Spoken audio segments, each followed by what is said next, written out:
You know that feeling when you spend months planning something special for someone you love, only to have it thrown back in your face?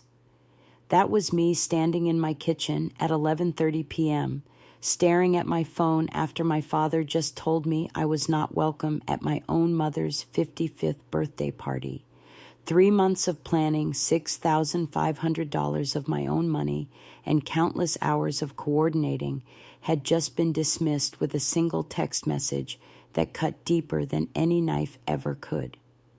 Before I tell you how I turned my family's world upside down with just one phone call, let me know in the comments where you are watching from, and hit that like button if you have ever felt invisible in your own family.